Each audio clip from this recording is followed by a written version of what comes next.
안녕하세요. 오늘의 데일리 뉴스레터에 오신 것을 환영합니다. 1. 영토를 확장하기 위한 음모. 2. 스트레스가 많은 상황. 3. 한국의 포괄적인 보호계획. 한번 진실을 알아봅시다. 울릉공항에 이어 제2의 불치망모가 될 백령공항 건설 계획이 궤도에 올랐다는 소식입니다. 백령공항을 통해 중국이 야금야금 집어삼키려 하고 있는 서해의 주도권을 되찾음과 동시에 북한의 목덜미에 비수를 꽂힐 대북 전진기지가 되어줄 것으로 기대받고 있습니다. 백령도가 주목받는 가운데 한 장의 위성 사진이 공개되었는데 전에 못 보던 방파제가 포착되어 화제가 되고 있습니다. 게다가 백령도의 비밀리에 배치되었던 무기가 북한을 통해 정보가 유출되었는데 평양까지 단 1분이면 도달 가능해 김정은이 직접 반드시 없애버려야 한다고 발언했었다고 합니다. 이번 달 초 백령 공항 건설 계획을 포함한 서해도 지원특별법 개정안이 예비타당성 조사를 통과했다는 소식입니다. 백령공항 사업은 대한민국 최북단에 있는 선, 백령도의 민, 군 겸용 공항을 건설하는 계획으로 총 2018억 원 규모의 사업비로 2026년에 착공해 2029년에 완공될 계획입니다. 기존 백령도 주민들은 섬을 빠져나오기 위해선 백길로 4시간 이상이 소요되는 큰 불편을 겪어왔었는데요. 덕분에 대한민국에서 8번째로 큰 섬이며 풍부한 관광 자원을 가지고 있는 섬인데도 교통 문제 때문에 연 방문객이 4만 명에 불과했었자 이번 공항 건설을 통해 김포공항까지 1시간으로 나아가 수도권, 춘천권, 경상권으로의 이동 시간도 2시간 이내로 단축되면서 천혜의 자연을 가진 백령도가 제주도를 이을 새로운 관광 명소가 될 수 있다고 기대받고 있습니다. 그런데 우리는 백령공항에 붙은 또 다른 목적에 주목해봐야 합니다. 바로 민군복합공항이라는 점인데요. 백령도에 건설될 공항은 민간 공항인과 동시에 우리 공군의 군사기지를 겸하게 될 예정입니다.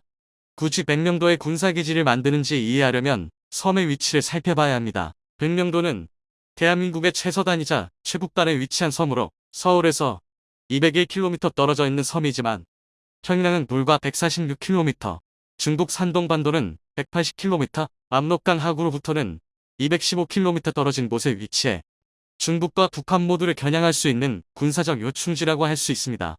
이 때문에 이전부터 유엔과 미국이 대공산권 거점으로 군을 주둔해 왔었고 오늘날에는 해병대 유교단과 공군부대가 주둔하여 북한의 도발에 대비하고 있습니다. 하지만 공군이 있다고 해도 방공포와 레이더만 있을 뿐 제대로 된 항공기는 존재하지 않았습니다. 과거에는 미군이 지금은 천연기념물로 지정된 국내 최대 규모의 모래사장인 사골 해변을 천연 날주로로 사용했었죠. 당시엔 사공 해변이 단단해 대형 수송기까지 이착륙이 가능할 정도였지만 현재는 갯벌화가 진행되어 다시 활주로로 사용할 수는 없습니다. 하지만 북한의 선을 넘은 도발 행위가 계속되고 중국의 서해 침범이 극심해지면서 군사적 요충지로서 백령도의 중요성이 더욱 높아지고 있는데요. 특히 백령도는 중국 화북함대가 서해를 지나 태평양으로 가는 길목을 들어막을 수 있는 위치에 있기 때문에 지속적으로 백령도에 대한 군사적 시위를 이어오고 있습니다. 이를 한국 역시 알고 있기에 백령도에 지대한 미사일 하푼을 배치해 여차하면 북한과 중국 해군을 날려버릴 준비를 마쳐두었습니다. 지대함 하푼 미사일 배치는 우리 군의 기밀사항이었는데 북한에서 백령도를 대상으로 한 타격 훈련을 실시하면서 백령도에 하푼 미사일 기지가 있다는 사실이 폭로됐었죠. 그리고 이제 본격적인 공항 건설을 통해 우리 공군의 작전 범위를 서해로 크게 늘리겠다는 계획을 선언한 것입니다. 만약 공항이 완성되고 현재 개발 중인 공대지 극초음속 미사일을 탑재한 KF-21을 배치한다면 평양 타격까지 단 1분도 채 걸리지 않을 것입니다.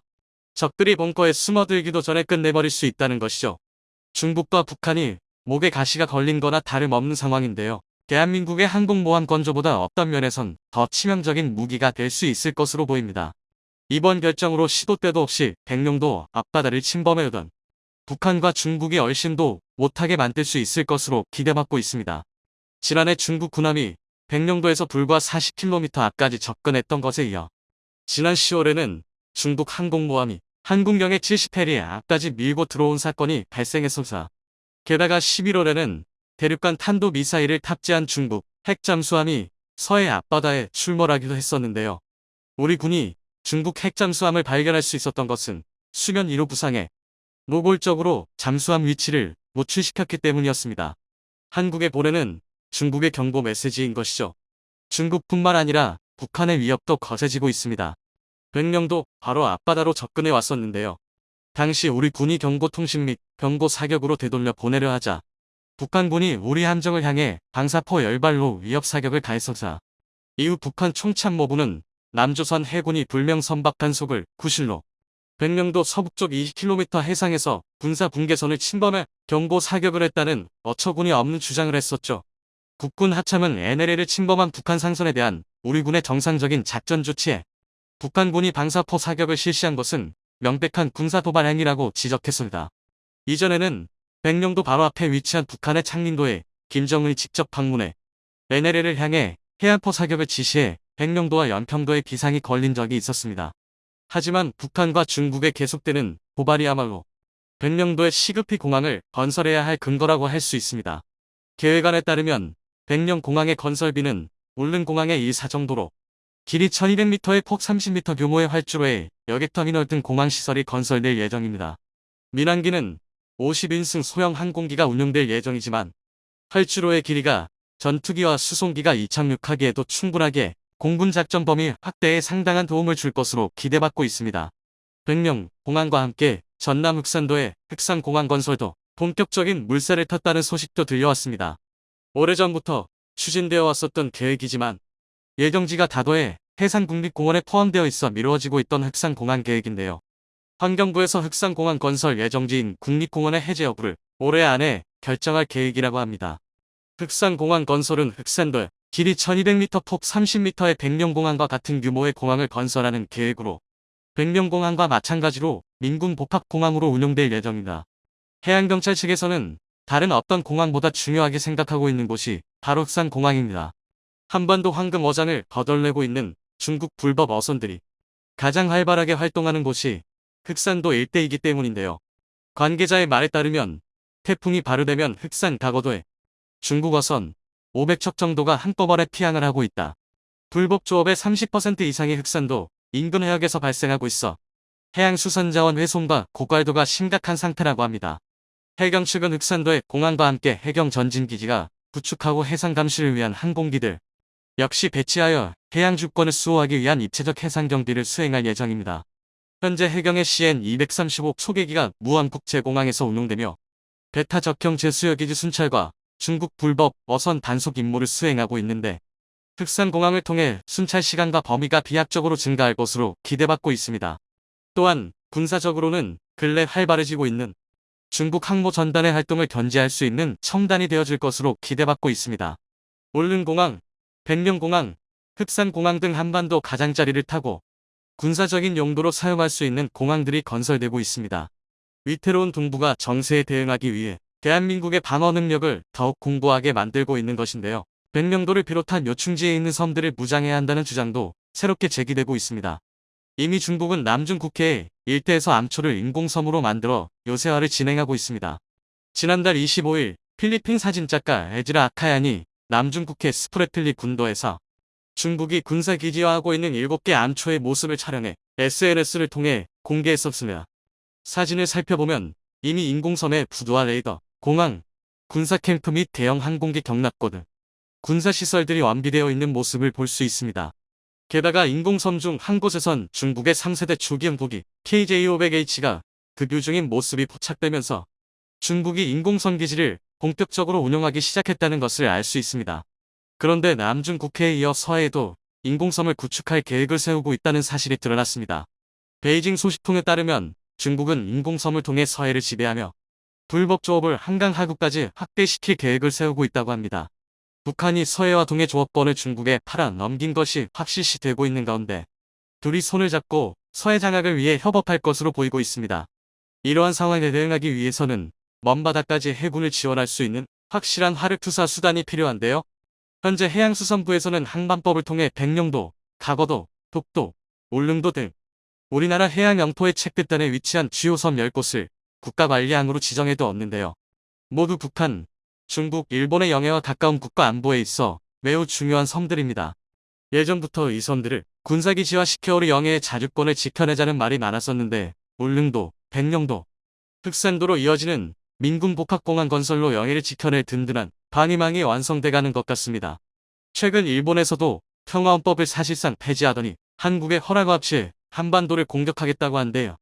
독도에서 진행된 독도 방어 훈련은 용납할 수 없다는 망언을 일삼고 있습니다. 거기에 일본 해상 자위대와 중국 해군과 분쟁을 벌이고 있는 해역이 남해 부근이라 우리 앞마당에서 남의 집 개들이 물어뜯고 싸우고 있는 꼴이 돼버렸습니다.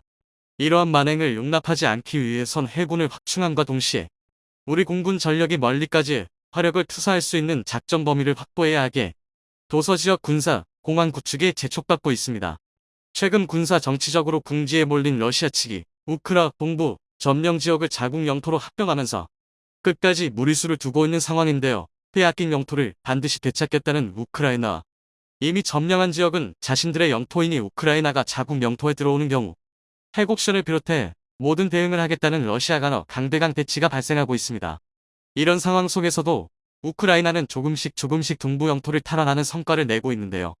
이렇게 러시아의 상황이 어려워질수록 푸틴과 러시아 수뇌부는 핵카드를 써야 할지. 그런데 한 가지 분명한 것은 러시아가 결국 핵옵션을 꺼내든다면 전 세계적으로 핵무장 도미노가 생길 수 있다는 우려가 나옵니다. 그 중에서도 러시아와 가장 인접하 군사적인 위협을 받고 있는 폴란드에선 최근 한국신 방산 장비를 수십조 단위로 구매한 것으로 모자라 한국의 원자력 발전소 핵발전소까지 눈독 들이고 있는 상황인데요. 폴란드에서 한국의 핵발전소를 요청 중인 진짜 이유는 다름 아닌 핵무장 때문이었다는 주장이 유럽 현지 언론을 중심으로 나오고 있습니다. 여기에 뉴욕타임즈는 한국의 핵무장 능력을 보도하며 24개의 원자로와 1970년대 이후로 쌓아둔 사용 후 핵연료를 통해 순식간에 4,300개의 핵전력을 완성할 수 있다고 내다봤는데요. 폴란드가 최근 한국에게 막대한 방산물자와 국가기관 산업인 핵발전소 건설을 요청하는 이유기. 몇 시간 전 폴란드의 안제이 두다 대통령은 자체 외교 라인을 통해 미국 정부에게 핵무기를 배치하고 싶다는 의사를 전한 것으로 알려졌습니다. 블룸버그 통신과 가디언 등 다수의 매체들에 따르면 안제이 두다 폴란드 대통령은 폴란드 언론사인 폴스크와의 인터뷰에서 미국의 핵전력을 폴란드와 공유하거나 폴란드에 배치할 가능성을 검토하자는 뜻에서 미국 측 고위 관계자와 의견을 교환했다고 말했습니다. 하지만 이런 보도가 나오자마자 미국 백악관은 폴란드 대통령의 이러한 발언에 핵공유 요청을 받은 적도 없고 실행으로 옮기지도 않을 것이란 브리핑을 통해 폴란드 측의 핵공유 발언에 당황스럽다는 뜻을 전했는데요. 안제이 두다 대통령은 무엇보다도 우리 폴란드에게 핵무기가 없다는 것이 진짜 문제라고 말하며 언제든 핵 프로젝트에 참여할 잠재적 기회는 항상 열려있다고 말했습니다. 안제이 두다 대통령의 발언에 유럽 대부분 언론사들은 폴란드 간 핵무장을 염두에 두고 있다고 분석하며 폴란드가 핵무장을 원할 수밖에 없는 이유를 보도했습니다. 먼저 최근 폴란드는 누구보다 국방 예산에 많은 돈을 투자한 국가입니다. 1년 국방 예산이 19조 원에 달하는 폴란드는 올해 한국의 방산 장비를 구매하는 데만 20조 원을 넘게 들였는데다 현재 14만 명에 달하는 정규군 규모를 2배 이상 늘린 30만 명으로 맞춘다는 정책을 통해 향후 한국의 방산 장비와 군수 물자가 더욱 필요할 것이란 주장이 나오고 있습니다. 그런데 문제는 폴란드의 국내 총생산 GDP를 확인해보면 1인당 GDP의 경우는 1만 5천 달러 수준으로 곧 4만 달러를 향해 가는 한국과 비교해 절반 정도 수준의 경제력을 보여주고 있습니다. 즉 폴란드의 이번 국방 지출은 국가의 경제 규모에 비해 과도한 소비라는 지적으로 국방 예산에 투자한 만큼 경제 발전이나 국가 발전은 상대적으로 뒤처질 수밖에 없다는 것이 폴란드 측 정부 관계자들의 우려입니다. 따라서 러시아가 아무리 군사력을 키워 폴란드 앞까지 전진해도 러시아에 대항할 수 있는 핵전력이 있었다면 지금처럼 막대한 지출을 하지 않아도 됐다는 논리입니다. 또한 핵이라는 확실한 방어수단이 있었다면 지금처럼 부족한 군사력에도 조급해하지 않고 안정적으로 방어 전력을 구축할 수 있었다는 주장입니다. 만약 러시아가 우크라이나를 향해 아주 소형의 전술핵이라도 사용하는 일이 생겼을 때 미국이 확전을 막기 위해 아무런 대응도 하지 않는다면 폴란드는 자국을 지키겠다며 진지하게 핵무장을 선언할 각오가 되어 있는 것처럼 보입니다. 폴란드 대통령의 핵공유에 대한 발언 핵무장에 대한 필요성을 높여주고 있는데요. 폴란드가 자체 핵무장을 위해 가장 필요로 하는 것이 원자력 발전소, 즉 핵발전소입니다. 특히 폴란드는 한국에 핵발전소를 도입하겠다며 한국 수력 원자력과 양해각서를 체결하기도 하는 등 방산 도입에 이어서 한국의 핵발전소에도 큰 관심을 보이고 있습니다. 현재 폴란드 원전 수주 현황은 한국, 미국, 프랑스 3개국이 경쟁하고 있는데 프랑스 원전은 사실상 폐쇄된 것으로 보이고 한국과 미국 두 곳이 가장 유력한 상황입니다. 그런데 폴란드 대통령이 미국에게 핵공유를 요청하는 등 핵무장에 준하는 수준의 발언을 했지만 미국이 이를 부정하는 현황을 봐서 미국은 폴란드에게 향후 핵원료로 사용될 수 있는 원자력 발전소를 건설해주지 않을 가능성이 있는 상황입니다. 반대로 폴란드 측에서도 핵 도입에 부정적인 미국의 원전을 굳이 도입할 이유가 없는 것도 마찬가지인데요. 이런 상황에 안 그래도 유력했던 한국의 원전이 폴란드 내부에서 더욱 탄력을 받고 있습니다. 원자력 발전소는 경수로와 중수로 크게 두 가지 종류가 있습니다. 지난 90년대까지만 하더라도 핵무기의 원료로 사용될 수 있는 원자로는 중수로이며 경수로 원자로를 통한 핵무기 제조는 사실상 불가능하다는 의견이 많았지만 기술이 발전한 지금 재처리 과정을 통해 경수로에서도 핵무기에 사용될 수 있는 플루토늄을 충분히 추출할 수 있다는 것이 원자력 전문가들의 공동된 입장입니다. 원전의 전력 생산에 사용되고 남은 핵연료는 퓨렉스라는 재처리 기술을 통해 안정적으로 플루토늄을 얻어낼 수 있습니다. 특히 한국은 1970년대부터 원자력 발전소의 목적을 유사시 핵전력 완성을 염두에 두고 설계에 군사형에 가까운 특성을 띠고 있습니다. 1970년 7월 윌리엄 로저스 당시의 미국 국무부 장관은 2만 명에 달하는 주한미군을 철수하겠다는 통보를 하게 되자 한국 정부 차원에서 자체적인 핵무장 프로젝트를 세운 것이 발단이 되었습니다. 70년대 정부부터 비밀리에 핵개발을 시도했지만 미국 측의 반대로 완성시키지 못했는데요. 그런데 최근 들어 이런 흐름에 큰 변화가 생기고 있습니다. 특히 2024년 11월로 예정된 미국 대선에서 트럼프 전 대통령이 다시 정권을 잡는다면 한국이 핵무장할 가능성이 더욱 높아진다는 것입니다. 2016년 대선 후보 당시 트럼프 대통령은 비용적인 문제로 주한미군 철수를 언급하며 그 대가로 한국이 자체 핵무장을 하도록 용인할 것이라는 의견을 내기도 했으며 대통령에 당선된 이후 2017년 9월에는 중국과의 군사경제적 마찰로 인해 갈등이 격화되자 한국의 전술핵을 재배치하거나 자체 핵무장을 허용하는 것을 검토했다는 사실이 백악관 긴급 국가안보회의 NSC에서 나왔습니다. 당시 전문가들은 이런 검토를 두고 궁극적으로 중국을 견제하기 위한 목적일 것이라 분석했는데요. 부산대학교의 정치외교학과 교수 로버트 켈리 역시 2024년 트럼프가 집권에 성공한다면 한국의 핵무장 가능성이 그 어느 때보다 높아진다고 내다봤습니다. 이에 뉴욕타임즈는 한국은 70년대부터 쌓아온 사용 후 핵연료가 있다며 이를 통해 순식간에 4,300개의 핵전력을 확보하는 것이 가능하다고 보도했습니다. 이어서 중국이 현재 보유 중인 150개의 핵탄두는 한국의 현재 기술로 3개월 안에 완성이 가능하며 한국이 이처럼 준비할 수 있었던 이유는 1970년 주한미군 철수 동보에 따른 원자력 발전소를 군사적으로 이용하기 위한 중장기적인 플랜을 세워두었기 때문입니다. 게다가 50년 동안 쌓아둔 핵연료봉을 재처리하면 핵잠수함과 핵항공모함을 연료로 탑재할 수 있어 한국의 핵전력 시스템 완성이 가능해집니다. 핵을 보유하고 이것을 언제 어디서든 발사하기 위한 핵잠수함이 반드시 필요한데요. 한국의 핵잠수함을 보유하게 되면 중국, 러시아는 물론이고 그 어떤 나라도 한국에게 선제적인 군사적 도발은 불가능하게 됩니다. 특히 핵잠수함의 경우는 한국이 오래전부터 개발하겠다는 의사를 밝혔지만 동북아시아에서 중국의 군사적 팽창을 우려한 미국 측이 한국의 핵잠수함 개발을 반대해왔습니다. 하지만 기술이 없는 것이 아닌데다 세계 최고의 조선 기술을 가지고 있기에 언제든 만들 수 있다는 능력과 기술이 있습니다. 따라서 폴란드 측은 한국의 종합적인 원자력 기술을 보고 한국의 원전을 도입할 궁리를 하는 것입니다. 개발 시초부터 목적이 핵 추출을 위한 것입니다. 일단 만들어 놓으면 향후 핵잠수함과 핵항모 등 다양한 전략 자산에도 사용할 수 있게 한국형 핵발전소만큼 국익에 도움이 되는 선택지는 없다는 것인데요. 하지만 만에 하나 폴란드 원전 수주를 미국이 하게 되어도 한국의 시공업체들이 천문학적인 납수 효과를 보게 될 것으로 전망됩니다. 한국이 유력한 상황이지만 미국의 원전업체는 시공 능력보단 설계에 중점을 두고 있어 원전을 수주한다고 해도 건설과 같은 시공 분야는 다른 곳에 외주를 줘야 합니다. 그리고 1960년대에 도입을 시작한 한국 최초의 원전은 미국의 웨스팅하우스에서 기술 이전을 해준 보리 원전으로 이번 폴란드 원전에 미국 웨스팅하우스가 수주한다면 상당수 시공 분야의 한국의 원전 관련 기업들이 참여할 것으로 예상됩니다. 이미 수많은 웨스팅하우스 원전 건설에서 한국의 업체들이 참여해 시공한 사례가 있으며 한국의 원전 자체가 미국 웨스팅하우스의 기술 이전을 뿌리로 설계되어 상호간 시스템이나 부품 등 호환성이 뛰어나다고 알려져 있기에 원전의 설계와 시공에서 이점이 많습니다. 한국도 자국의 안보와 이익을 지키기 위해 건설적인 핵무장 논의가 반드시 필요한 상황입니다.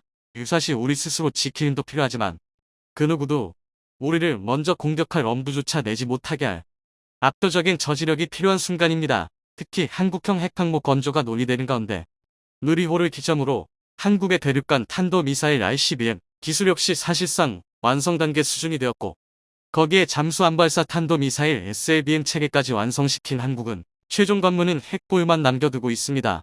과거 선진국들이 ICBM과 SLBM을 개발한 이유는 역시나 핵을 탑재하기 위한 목적으로 모든 한국의 군사적 개발 방향이 최종 관문인 핵 보유로 가고 있다는 점은 부정할 수 없는 사실입니다. 게다가 한국은 정당한 명분도 존재합니다. 북한이 핵 개발을 완료한 단계에 접어들었는데 인접국인 중국은 북핵을 견제하기보단 오히려 적극 지원하고 있다는 사실은 매우 유명하죠. 따라서 현재 한반도의 위기 상황에 중국 역시 책임이 있으며 한국의 핵무장을 반대할 명분이 없는 상황입니다. 중국이 적극적으로 나서서 핵을 저지했다면 한국도 핵무장을 할 필요가 없었기 때문입니다. 사실 중국의 이러한 만행은 하루 이틀 일이 아닙니다. 한국 역시 수십 년간 그 피해에 시달리고 있는데요. 최근 공개된 자료에 따르면 중국이 5년간 서해에서 어획한 양만 무려 19만 톤에 달할 정도라고 합니다. 막심한 손해에도 불구하고 중국의 불법 어선들이 대부분 해상, 민병 소속으로 이뤄져 있어 저지하기가 힘든 상황이었습니다. 그러나 최근 들어 한국이 기막힌 대책을 찾아내면서 중국이 경악하고 있다고 하는데요. 미 해군은 힘을 보태 중국 해상 민병, 해군으로 주하고 대응하겠다며 엄포를 놓았다고 합니다. 그 자세한 내용 알아보도록 하겠습니다. 중국 어선의 물고기 남핵을 비판하는 글을 올리며 전 세계인의 관심이 집중되었습니다. 디카프리오는 환경보호주의자로 잘 알려져 있는 느 환경보호는 안중에도 없이 닥치는 대로 어획을 일삼는 중국의 만행을 참지 못하고 목소리를 높인 것이죠. 잠시 그 내용 함께 보시겠습니다.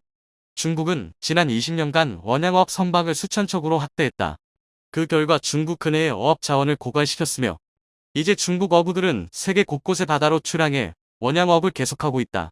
이러한 관행은 해양 자원의 상업적 지속 가능성과 지역 경제에 큰 타격을 주고 있다고 덧붙였습니다. 뉴욕타임스는 지난달 26일 중국 원양어선들이 남미 바다에서 대규모 조업을 벌여 지역 경제와 해양 생태계를 위협하고 있다는 특집 기사를 냈습니다.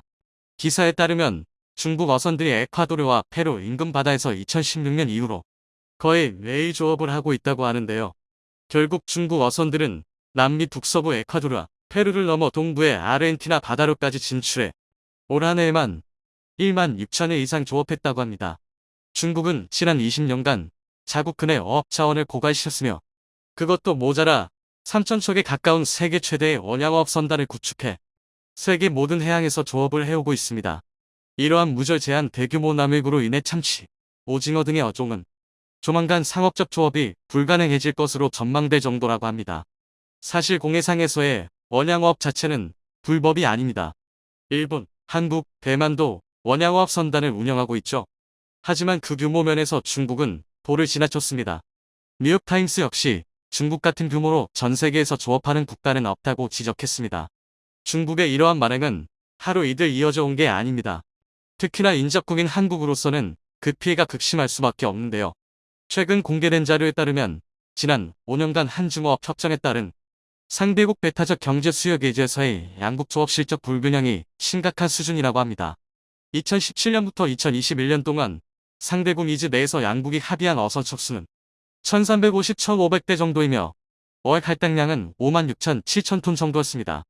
입어 조건은 양국 모두 동일했지만 실제 이 기간 상대국 이즈에서 입어하는 어선 척수는 한국이 900척, 중국이 6,325척으로 무려 7배에 달하는 수치를 보였습니다. 어획량 또한 한국이 14,874톤, 중국이 198,904톤으로 13배나 많은 물고기를 잡아간 것으로 나타났습니다. 한중어업 협정은 지난 2000년 한중 양국의 짧은 수역 거리로 인해 획정되지 못한 해양 경계로 발생하는 서해상에서의 어업 분쟁을 조정하고자 체결한 협정인데요. 자료에서 확인된 듯이 합의된 어선 척수와 어획 할당량이 동일함에도 불구하고 실제 조업 실적에서 큰 차이가 나타나고 있기에 이즈 내 중국 어선의 불법 조업 행위에 대한 단속이 시급해 보입니다. 최근 5년간 이즈에서 불법 조업을 하다 발된 중국 어선은 특정 금지 구역 침범 39건, 영해 침범 33건, 무허가 105건, 제한 조건 위반 697건으로 총 874척에 달합니다. 이렇게 적발된 불법 조업 어선의 미납담보금만 무려 173억 300만 원인데요. 중국의 불법 어선들이 대부분 해상, 민병 소속으로 이뤄져 있기에 그 악행을 끊어내기가 힘들었습니다. 해상 민병은 서방 군사 전문가, 심지어 정보기관들조차 정확한 규모와 조직, 전력을 파악하지 못하고 있을 정도로 방대하고 복잡한 조직입니다. 해상 민병이 크게 확장된 것은 비교적 최근의 일인데, 중국은 2017년 이후부터 수십만 명의 퇴역 군인을 해상 민병으로 편입시켰습니다. 현재 해상 민병의 규모는 75-100만 명 안팎일 것으로 추정되고 있으나 정확한 수치는 중국 당국만 알고 있습니다. 이들은 이름만 민병이지 사실상 해군처럼 운용되고 있는데요. 이들에 대한 통제와 관리 감독, 교육 훈련과 보급은 중국 해군이 맡고 있으며 일반 군인처럼 봉급과 수당을 받고 해상활동 전반에 대한 보험은 물론 연금 혜택까지 군인에 준하는 수준으로 받고 있습니다. 해상 민병의 선박은 대부분 어선으로 평소 어업에 종사하는데 정상적이고 합법적인 형태로 이루어지지는 않습니다.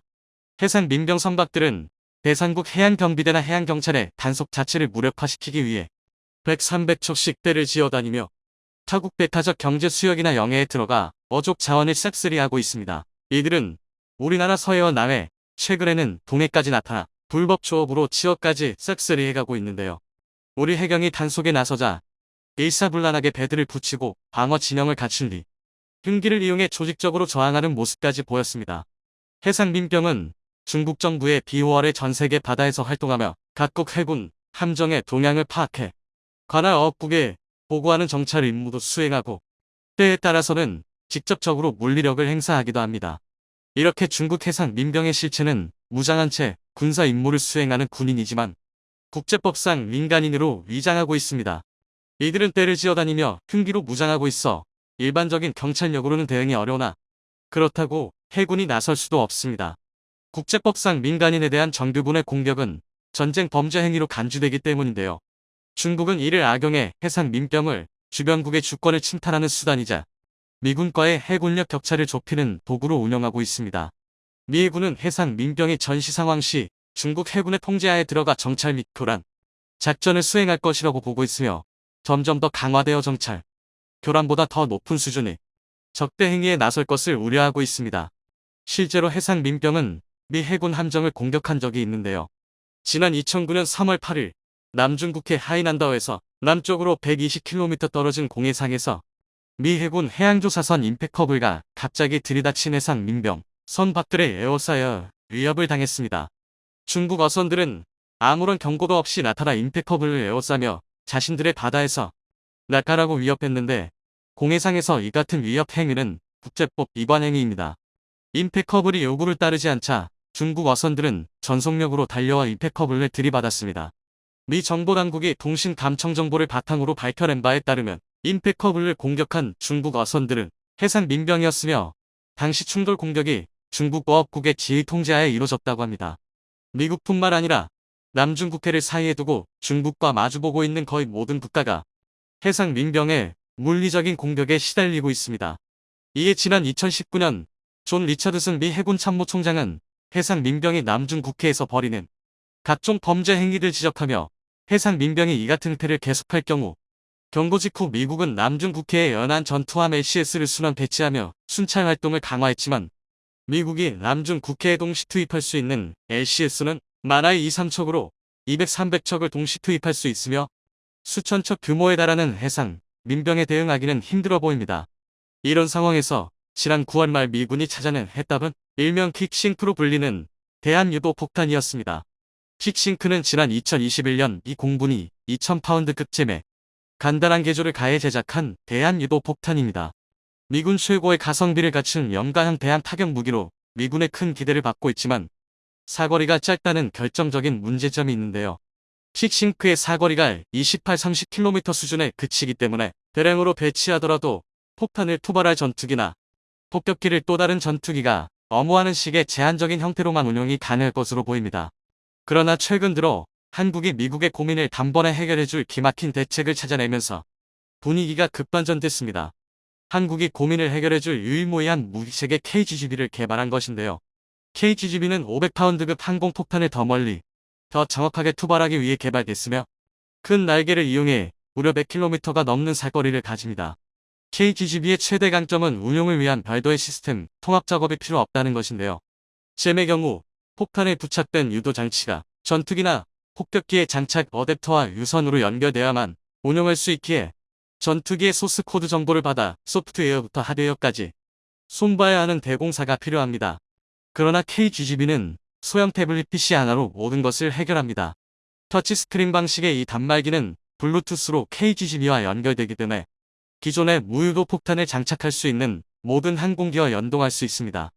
터치스크린에 표적 좌표를 입력하고 전송 버튼을 누른 뒤 폭탄을 투하하면 알아서 입력된 좌표로 날아가는데, 이 같은 간편한 인터페이스와 호환성 덕분에 F5나 F4와 같은 구식 전투기에도 탑재 가능합니다. 또한 KGGB는 F-16이나 F-15와 같은 중대형 전투기에도 장착 가능하며 F-55는 물론 카일 전선 항공 동제기와 같은 소형 기체에도 탑재 가능합니다. 현재 개발되고 있는 이동 표적 타격용 KGGB가 완성될 경우 미국의 잼 기반 킥싱크 대비 사거리는 3배, 가격은 절반 이하의 대함 타격 무기가 탄생하는데요. 우리 KGGB가 더 큰 역할을 맡아 전 세계로부터 중국의 악행을 막아줄 수 있는 강력한 대안이 됐으면 좋겠습니다.